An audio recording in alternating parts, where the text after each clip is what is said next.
My name is Jasmine Collins, and I have been living two lives, one under the bright lights of Hollywood, the other hidden in shadows. The magazines called me America's sweetheart, but that title felt like a cage. I stood before my bathroom mirror, examining every line the makeup artist had carefully concealed Dot at 38. I was still landing leading roles, but something felt empty. The brunette in the mirror with tired blue eyes stared back accusingly. Another day, another mask, I whispered. To myself, my phone buzzed. Sarah, my agent, was calling again.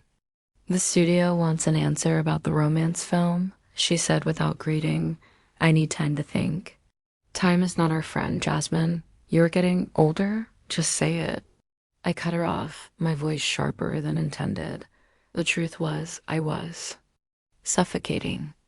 Every script landed on my desk with the same plot: girl meets boy, falls in love, happy ending. But my own story read differently. That evening, while scrolling through potential projects, an email caught my attention. A prestigious online platform wanted me to teach a masterclass in creative writing. Teaching had never crossed my mind before. This could help your image, Sarah said when I mentioned it. Show your intellectual side, but I saw something else: freedom. A chance to connect with people who did not see me as a character in their fantasy. The next morning, I recorded my introduction video. For the first time in years, I felt genuine excitement. No script, no marks to hit, just me sharing my passion for storytelling. As I reviewed the course outline, my cursor hovered over the participant list. 20 students, all aspiring writers. One name stood out: Catherine Garcia. Her application essay spoke of breaking conventions, challenging norms. Something in her words resonated deeply. That night, I dreamed of writing a different kind of story, one where the princess does not need a prince. One where love defies expectations. The course would start next week. Little did I know, it would become the beginning of my own unconventional love story. As I prepared my first lesson, a strange feeling settled in my chest. Something was about to change. I looked at my reflection one last time before bed. The woman in the mirror smiled back, a real smile this time. Tomorrow, I would begin teaching.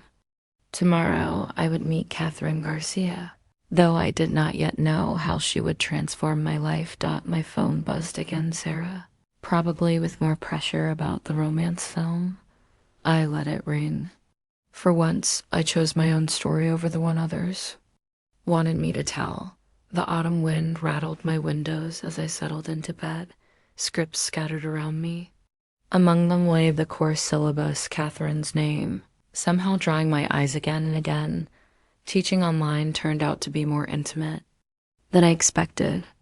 Each week, 20 faces appeared on my screen, but one kept drawing my attention.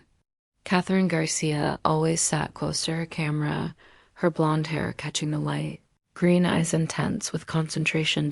During our third session, discussing character development, she challenged my perspective. But what if the character's growth comes from rejection of societal expectations? She asked. My heart skipped. Her words hit too close to home. Tell me more, I found myself saying. After class, a private message popped up. Catherine wanted to discuss her latest writing piece. I hesitated for only a moment before accepting. Our first one-on-one session stretched from 30 minutes to 2 hours. She was a literature professor at a local college, passionate about breaking storytelling conventions. Traditional narratives can be suffocating, she said, echoing my own thoughts. Like being trapped in a role you never chose, I replied, surprised. By my own honesty. We started meeting regularly after class. Our conversations flowed from writing to life, dreams, and fears. In Catherine, I found someone who saw past my public persona. Your latest film, she mentioned one evening. There was a moment when your character looked trapped. That wasn't acting, was it? I fell silent. No one had ever noticed that Scene's truth taught our digital connection grew stronger each week. I found myself dressing up for our sessions, caring how I looked on camera. Sarah noticed my distraction. The romance film deadline is approaching, she reminded me. I'm working on something different, I said to Catherine, and I began exchanging emails between classes. Her words were like poetry, revealing layers of herself in carefully chosen phrases. Sometimes, she wrote, the stories we're afraid to tell are the ones that matter most. During group discussions, we developed a secret, language of subtle nods and knowing smiles. Other students noticed our rapport but attributed it to mentor-mentee dynamics. One night, after everyone else had logged off, Catherine stayed. I have a confession, she said softly. I signed up for this class because of you. Not the actress. You, but the writer I sense behind the roles. My hands trembled as I adjusted my screen. And what did you find? Someone even more fascinating than I imagined. That night, I couldn't sleep. I reread our chat messages, analyzing every word. Was I imagining the undercurrent of attraction? The next morning, Sarah called about a women's rights rally in Cincinnati. Perfect publicity opportunity, she said. I agreed to attend, not knowing Catherine had also planned to be there. Not knowing fate was about to force our virtual connection into reality. As I prepared for the upcoming rally, I found myself hoping, against all logic, that our paths would cross beyond the digital realm. Little did I know, the universe was already setting our collision course. That evening, Catherine sent me a draft of her latest story. The protagonist was an actress trapped in a golden cage. My hands shook as I realized she had written my truth. The rally was supposed to be peaceful. Autumn wind whipped protest signs as hundreds gathered in downtown Cincinnati. I wore sunglasses and a baseball cap. Zara's suggested disguise. Demonstrators chanted around me, their voices rising above the city noise. That's when I saw her. Catherine stood 30 feet away, her blonde hair catching afternoon sunlight. She hadn't noticed me yet. My heart raced stopped before I could decide whether to approach her. Chaos erupted. Police sirens wailed. Someone shouted about unauthorized assembly. The crowd surged, pushing me toward Catherine. Everyone dispersed immediately. A voice boomed through megaphones. Panic spread. I lost sight of Catherine. People rushed past me, signs abandoned. Watch out! Someone grabbed my arm, pulling me aside as a group ran past. It was Catherine. Recognition flashed in her green eyes. Jasmine? She whispered, still holding my arm. Before I could respond, police officers surrounded us. You two against the wall. This is a misunderstanding, I started. Hands where we can see them. Another officer demanded. Everything happened too fast. Catherine and I were handcuffed, read our rights, and pushed into the same police van. My hat had fallen off, and several phones were recording. Sarah is going to kill me, I muttered. I won't let that happen, Catherine said softly, her shoulder pressing against mine. At the station, they put us in the same holding cell. Metal bars and concrete walls created an odd intimacy. We sat on the cold bench, shoulders touching. Not exactly how I imagined our first meeting, Catherine said, attempting humor. You imagined meeting me? I couldn't help asking. More times than I should admit. The fluorescent lights cast harsh shadows, but Catherine looked beautiful. My gaze lingered on her lips before I caught myself. Your agent must be freaking out, she said. Let her. For once, I'm exactly where I want to be. Hours passed. We talked about everything and nothing, voices low. Other protesters came, and what we barely noticed. Your eyes are even bluer in person, Catherine said suddenly. The air between us changed, charged with unspoken possibilities. Our hands found each other in the dim light. Finally, Sarah arrived with lawyers. She looked ready to explode, but held back when she saw Catherine. Miss Garcia, she said tightly. The writing student. Professor Garcia, I corrected, still holding Catherine's hand. Outside the station, reality returned. Photographers waited, questions flying. Sarah tried to separate us. Coffee? Catherine whispered, I know a quiet place. I nodded, ignoring. Sarah's protests. The headlines would come. The controversy would explode. But something more important was happening. As we walked away, autumn leaves swirled around us. The afternoon sun painted Cincinnati's buildings gold. Behind us, voices called my name, but I kept walking. For the first time in years, I wasn't acting. This was real.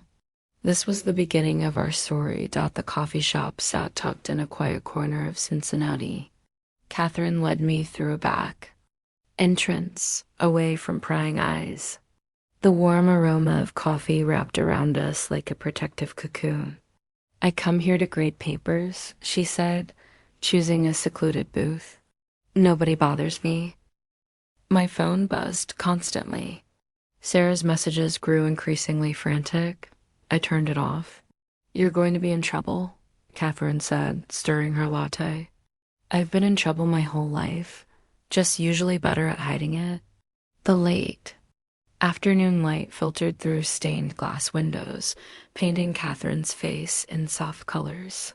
Without the digital barrier, every gesture felt amplified.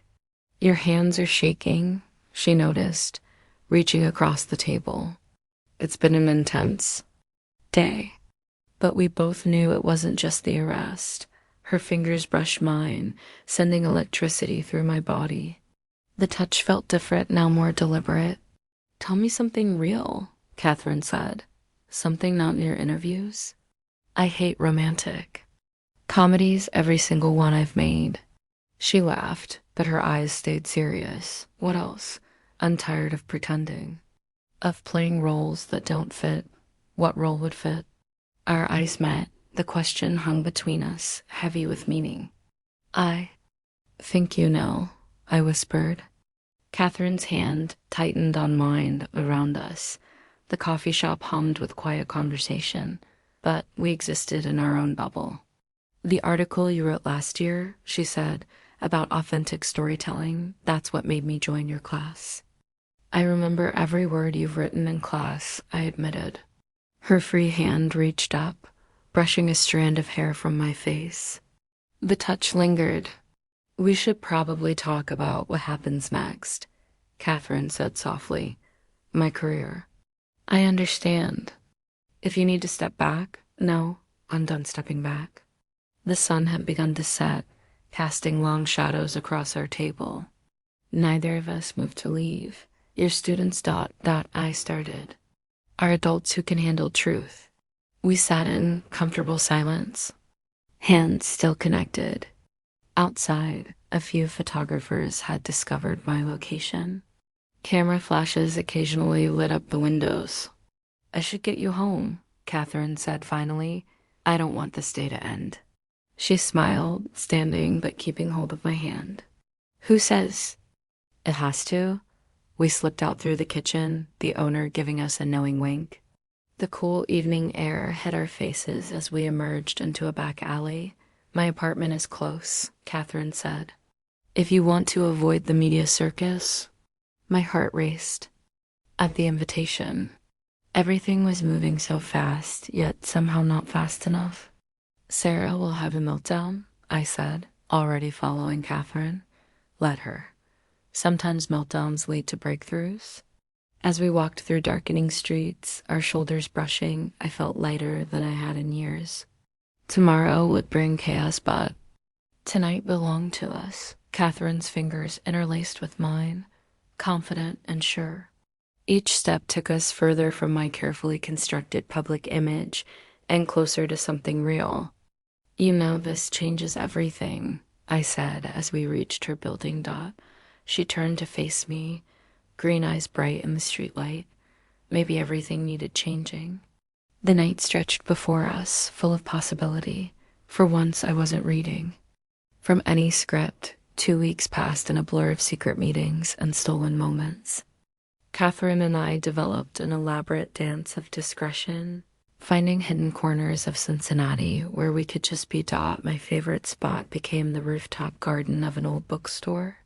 The owner, a former actress herself, understood the need for privacy. She'd let us in after hours, pretending not to notice our clasped hands. "The stars look different here," I said one evening, lying on a blanket beside Catherine. "Different from Hollywood? Different from anywhere I've been." We'd gotten good at avoiding photographers. Catherine knew every quiet cafe, every secluded park, but it was getting harder to hide. Sarah called daily with damage control strategies. "Just say she's helping with your memoir," she suggested. "I'm tired of stories," I told her. That night, Catherine planned a surprise dinner on the rooftop. She'd arranged candles in mason jars, their light dancing across her face. "Someone might see," I worried, even as I moved closer. "Let them," she whispered. The autumn wind carried the scent of her perfume. We'd barely touched our food, too caught up in each other's presence. A helicopter passed overhead, its searchlight briefly illuminating our hideaway. We ducked behind a greenhouse, laughing like teenagers. "This feels like a movie," Catherine said. "Better than any I've made." Rain started falling, soft at first, then heavier. We should have run inside, but neither of us moved. "Your makeup," Catherine touched my cheek. "I don't care anymore." Thunder rolled across the sky. Lightning flashed, highlighting Catherine's features in stark relief. Her blonde hair had darkened with rain, clinging to her face. "You're beautiful," I breathed. She moved closer, her hand finding my waist. The world narrowed to this moment, this rooftop, this woman. "Jasmine," she whispered. Our first kiss tasted of rain and wine. Everything I'd ever acted paled against this. Reality. Her lips were soft, certain, claiming mine with quiet confidence. The storm intensified around us, but we remained wrapped in each other's arms. Years of hiding, of playing roles, dissolved in the rain. Later, drenched and giddy, we took shelter in the bookstore's back room. The owner brought us towels, hiding a smile. "Worth getting wet?" Catherine asked, helping dry my hair. I answered by kissing her again. My phone buzzed. Sarah had texted. "TMZ has photos. Rooftop dinner. Call immediately." Catherine read the message. Over my shoulder, regrets, only that I waited so long. We spent the night talking, planning, dreaming. The storm raged outside, but in our sanctuary, everything felt clear. "My students will figure it out," Catherine mused. "Your colleagues, some already know. They've seen how I look at you in class." Morning found us still there, wrapped in borrowed blankets. The owner brought coffee, pretending not to notice our intertwined fingers. "The world's about to change," I said, watching sunrise paint the wet streets gold. Catherine squeezed my hand. "It already has. Outside, photographers would be waiting. Headlines would scream speculation. But here, in this moment, none of it mattered. The storm had passed, leaving everything washed clean, new like us. "Ready?" Catherine asked as we prepared. To face the day, I kissed her once more, savoring the freedom of it. "With you? Always." The tabloids exploded the next morning. "America's Sweetheart's Secret Romance," screamed one headline.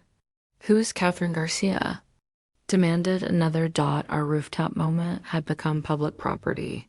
Sarah burst into my apartment at dawn, waving magazines. Her face was thunder. "Damage control," she said, dropping a stack of papers on my coffee table. "There's no damage to control," I replied calmly. The photos were everywhere. Catherine and I in the rain, our silhouettes merged. The images were grainy but unmistakable. My phone wouldn't stop ringing. Directors, producers, old co-stars all wanted statements. I turned it off. Catherine faced her own battles at the university. Conservative faculty members whispered in corridors. Students stared openly during lectures. Professor Garcia, one colleague said loudly in the break room, quite the publicity stunt. My private life isn't a stunt, Catherine answered, her voice. Steel Dot, we met for lunch in her office, away from cameras. She looked tired but determined. The dean called me in, she said, picking at her salad. Problems? Some parents complained about their children being taught by... She trailed off. I reached for her hand across the desk. A student passed by, doing a double take. We knew this would happen, I said softly. Knowing doesn't make it easier. That afternoon, my agent called an emergency meeting. The studio executives looked grim. The romance film, one began, we're concerned about audience perception. You mean you're concerned about two women in love? I corrected. Sarah kicked me under the table, but I continued. I won't hide anymore. Catherine waited at my apartment that evening. The paparazzi had found her building, forcing her to move temporarily. My students defended me today, she said, curled against me on the couch. What happened? They started a petition supporting diversity in education. Pride swelled in my chest. You've taught them well. Outside, cameras flashed through windows. We'd learned to ignore them. My mother called, Catherine said quietly, and she asked if I'm happy. I held my breath, waiting. I told her I've never been happier. The media circus intensified daily. Speculation about our relationship filled gossip columns. Every past interview was scrutinized for clues. Remember our first online class? Catherine asked that night. Like, it was yesterday. Did you know then? I knew something was different, special. A breaking news alert flashed on TV. My face appeared, followed by Catherine's university photo. They're linking us to the protest arrest, Catherine noted. Let them search. Our story began long before that. Sarah called again, frantic about upcoming premieres. What about red carpet appearances? Catherine comes with me, I said firmly, or I don't go. The world was watching, waiting for us to crack under pressure. Instead, we grew stronger. That evening, hiding from cameras in my kitchen, Catherine wrapped her arms around me. No regrets? She whispered. I turned to face her, memorizing every detail of her expression only, the years I spent pretending to be someone else. Outside, reporters called my name. Inside, in our sanctuary, nothing existed but us. The media storm would continue. Careers would shift. But in that moment, holding Catherine, I finally felt like the leading lady in my own story. Let them talk, I whispered against her lips. We know the truth. Morning light streamed through my bedroom windows as I studied my reflection. Today would change everything. After weeks of speculation, I decided to confirm what the world suspected. Catherine sat on my bed, watching me prepare. You don't have to do this. I want to. My hands shook slightly as I applied lipstick. Sarah had arranged an exclusive interview with a respected journalist, someone sympathetic to our situation. The camera crew would arrive in an hour. What if this ruins everything you've built? Catherine asked softly. I turned from the mirror. You're worth more than any role. The preparation felt familiar, like countless interviews before. But this time, my story would be real. Catherine helped me choose an outfit, her touch lingering on my shoulders. You look perfect. Stay with me during the interview. Are you sure? I've never been more sure of anything. The crew arrived precisely on time. Lights were set up in my living room, transforming it into a studio. The interviewer, Diana Walsh, had a kind face. Just be honest, she advised during makeup. That's what people connect with. Catherine watched from the kitchen as cameras rolled. Diana started gently. Recent photos have caused quite a stir, she began. I took a deep breath. Love often does. The word hung in the air. Behind the cameras, Catherine's eyes met mine. So you confirm the relationship? I confirm that I'm finally being true to myself. Diana leaned forward. What changed?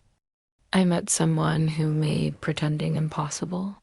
The interview flowed naturally after that. I spoke about authenticity, about finding courage through connection, about Catherine. Would you like to join us? Diana asked Catherine without hesitation. Catherine moved to sit beside me. Our hands found each other automatically. When did you know? Diana asked us both. The first time she challenged me in class, I said. The first time she laughed genuinely, Catherine added. The interview lasted 2 hours. We discussed everything, our meeting, the arrest, the rooftop kiss. What happens now? Diana asked finally. We live our truth, I said simply. After the crew left, Catherine and I sat in silence. The weight of what we'd done settled around us. There's no going back, she whispered. I pulled her close, breathing in her familiar scent. I don't want to go back. That evening, we shared a quiet dinner at home. The interview would air tomorrow, changing our lives forever. Move in with me, I said suddenly. Catherine looked up, surprised. What? Why wait? We're already hiding from paparazzi at both places. She kissed me in response, soft and sure. The rest of dinner was forgotten as we celebrated our decision. Later, tangled in sheets, Catherine traced patterns on my skin. Are you scared? Only of wasting more time pretending? My phone buzzed with preview clips from the interview. Tomorrow, the world would see us together, unashamed. I love you, I whispered into the darkness. Catherine's arms tightened around me. I love you too. Outside, cameras flashed occasionally, but inside, we had created our own world. A world where truth outweighed pretense, where love defied expectation. Tomorrow would bring chaos, but tonight belonged to us, to this moment, to this beginning. The city lights twinkled beyond my windows. Witnesses to our quiet revolution. In the morning, everything would change.